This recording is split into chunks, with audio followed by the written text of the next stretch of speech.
આપણી આ પૃથ્વી પર લાખો કરોડો જાતના જીવો છે, દરેક એકદમ અનોખા, દરેક અદ્ભુત. પણ ક્યારેય વિચાર્યું છે કે આટલી બધી વિવિધતાની પાછળ કોઈ વ્યવસ્થા છે? શું આ બધાને સમજવાનો કોઈ રસ્તો છે? બસ આ જ સવાલના જવાબની શોધમાં આજે આપણે સાથે મળીને નીકળીશું. આ સવાલ ખરેખર કેટલો મોટો છે નહીં? એક તરફ એક નાનકડો સૂક્ષ્મ બેક્ટેરિયા છે તો બીજી તરફ મહાકાય વેલ, એક નાનકડી કીડીથી લઈને એક વિરાટ વડના ઝાડ સુધી. આ બધાને એક વ્યવસ્થિત માળખામાં કેવી રીતે ગોઠવી શકાય? આ એક એવી કોયડો છે જેનો ઉકેલ વૈજ્ઞાનિકો સદીઓથી શોધતા આવ્યા છે. અને આ જે વ્યવસ્થા શોધવાનો પ્રયાસ છે ને, એને જ વિજ્ઞાનની ભાષામાં કહેવાય છે જૈવિક વર્ગીકરણ. અને હા, આ કોઈ નવો વિચાર નથી.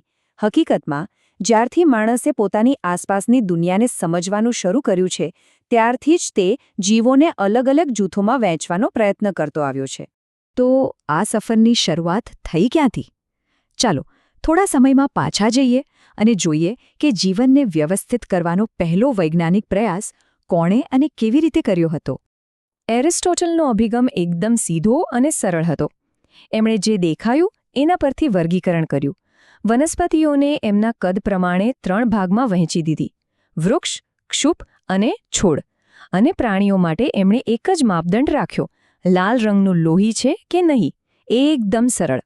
પણ શું આટલું જ કાફી હતું? સદીઓ વીતી ગઈ અને પછી આવ્યા કેરોલસ લિનિયસ. એમણે એક એવી પદ્ધતિ આપી જે એટલી વ્યવસ્થિત હતી કે આવનારા ઘણા વર્ષો સુધી જીવવિજ્ઞાનની દિશા જ નક્કી કરી દીધી. લિનિયસનો આઈડિયા એકદમ સિમ્પલ હતો. એમણે કહ્યું કે આખી જીવસૃષ્ટિને ફક્ત 2 મોટા બોક્સમાં વહેંચી દો: વનસ્પતિ અને પ્રાણી. નિયમ સાવ સીધો: જો કોઈ જીવ એક જગ્યાએ સ્થિર હોય અને એના કોષોમાં દિવાલ હોય તો એ વનસ્પતિ, અને જો એ હલનચલન કરી શકે અને કોષ દિવાલ ન હોય તો એ પ્રાણી. બધું કેટલું સ્પષ્ટ અને સહેલું લાગે છે, ખરું ને? અને હા, આ પદ્ધતિથી ઘણો સમય કામ ચાલ્યું. પણ વિજ્ઞાન જેમ જેમ આગળ વધ્યું તેમ તેમ સમજાયું કે પ્રકૃતિને ફક્ત આ 2 ખાનામાં ફિટ કરવી શક્ય નથી. ધીરે ધીરે ઘણી બધી સમસ્યાઓ સામે આવવા લાગી. અને અહીંથી જ આખી વાત રસપ્રદ બને છે. આ 2 ખાનાની પદ્ધતિમાં મોટી તિરાડો દેખાવા લાગી. પહેલી સમસ્યા એ હતી કે બેક્ટેરિયા જેવા સરળ જીવો, જેમના કોષમાં વ્યવસ્થિત કોષકેન્દ્ર નથી હોતું, અને આપણા જેવા જટિલ જીવો, જેમના કોષમાં સુવિકસિત કોષકેન્દ્ર હોય છે, એ બધાને ભેગા કરી દેવાયા હતા. બીજું, એકકોષીય અને બહુકોષીય જીવો વચ્ચે પણ કોઈ ભેદ નહોતો. પણ સૌથી મોટી ગડબડ તો ફૂગના કિસ્સામાં હતી. ફૂગ પોતાનો ખોરાક જાતે નથી બનાવતી, છતાં એને પ્રકાશ સંશ્લેષણ કરતી વનસ્પતિઓ સાથે મૂકી દેવામાં આવી. કેમ? કારણ કે બંને પાસે કોષ દિવાલ હતી. આ સ્પષ્ટપણે ખોટું હતું. વિજ્ઞાનને હવે એક નવી, વધુ સારી વ્યવસ્થાની સખત જરૂર હતી. અને ત્યારે 1969માં એન્ટ્રી થાય છે R.H. વિટેકરની, એક એવા વૈજ્ઞાનિક જેમણે એક એવો ઉકેલ રજૂ કર્યો જેણે જીવવિજ્ઞાનની આખી તસવીર જ બદલી નાખી.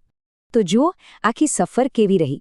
પ્રાચીન ગ્રીસમાં એરિસ્ટોટલના સાદા અવલોકનોથી શરૂ કરીને સદીઓ પછી લિનિયસની વધુ વ્યવસ્થિત પદ્ધતિ સુધી. અને પછી 1969માં વિટેકરે એક એવો મોટો કૂદકો માર્યો જેણે બધું બદલી નાખ્યું. તો વિટેકરે એવું તે શું અલગ કર્યું? એમણે ખાલી ઉપરથી ન જોયું. એના બદલે એમણે ઊંડાણપૂર્વક સવાલો પૂછ્યા. એમણે જોયું તે કોષની રચના કેવી છે, શરીરની ગોઠવણ કેવી છે, તે પોતાનો ખોરાક કેવી રીતે મેળવે છે, અને સૌથી અગત્યનો ક્રાંતિકારી સવાલ, ઉત્ક્રાંતિના લાંબા ઇતિહાસમાં તેનું સ્થાન ક્યાં છે? બસ આ માપદંડોએ જ બધો ફેર પાડી દીધો. અને આ રહ્યો તેમનો માસ્ટર સ્ટ્રોક, પંચ સૃષ્ટિ વર્ગીકરણ. આ એક એવી વ્યવસ્થા છે જેમાં બધી જૂની સમસ્યાઓ હલ થઈ ગઈ. જુઓ, બેક્ટેરિયા જેવા આદિકોષ કેન્દ્રીય જીવો માટે એક આખી અલગ સૃષ્ટિ બની ગઈ: મોનેરા. બધા એકકોષીય પણ વિકસિત કોષોવાળા જીવોને પ્રોટિસ્ટામાં જગ્યા મળી. અને સૌથી ખાસ વાત, ફૂગને આખરે પોતાનું અલગ સામ્રાજ્ય મળ્યું, કારણ કે તે પોષણ અને કોષ દિવાલની બાબતમાં વનસ્પતિ અને પ્રાણીઓથી એકદમ જુદી પડે છે. આ ખરેખર એક શાનદાર અને તાર્કિક ગોઠવણ હતી. અને પેલી ફૂગવાળી વાત યાદ છે? ચાલો એને જરા નજીકથી જોઈએ. ફૂગને વનસ્પતિઓથી અલગ કેમ પાડવામાં આવી? કારણ કે તેમની કોષ દિવાલનું રાસાયણિક બંધારણ જ અલગ છે. ફૂગમાં કાઇટિન નામનું તત્વ હોય છે, જ્યારે વનસ્પતિઓમાં સેલ્યુલોઝ. આ નાનકડો પણ અત્યંત મહત્વનો તફાવત બતાવે છે કે વિટેકરની પદ્ધતિ કેટલી ઊંડાણપૂર્વકની અને વૈજ્ઞાનિક હતી. વિટેકરની પદ્ધતિનો સૌથી ક્રાંતિકારી વિચાર હતો આ જાતિ વિકાસીય સંબંધો. આ શબ્દ કદાચ થોડો અઘરો લાગે, પણ એનો મતલબ એકદમ સરળ છે. એને જીવનના એક વિશાળ ફેમિલી ટ્રી તરીકે વિચારો. આ પદ્ધતિ એ નથી જોતી કે કોઈ જીવ આજે કેવો દેખાય છે, પણ એ જુએ છે કે તેના પૂર્વજો કોણ હતા અને ઉત્ક્રાંતિમાં તે કોના નજીકના સગા છે. એટલે કે આખી વાતનો સાર એ છે કે આ પંચસૃષ્ટિ પદ્ધતિ ખાલી એક લિસ્ટ કે ગોઠવણ નથી, એ તો જીવનના ઉત્ક્રાંતિના વિશાળ વૃક્ષનું એક પ્રતિબિંબ છે. તે આપણને બતાવે છે કે પૃથ્વી પરનું તમામ જીવન ક્યાંક ને ક્યાંક એકબીજા સાથે જોડાયેલું છે.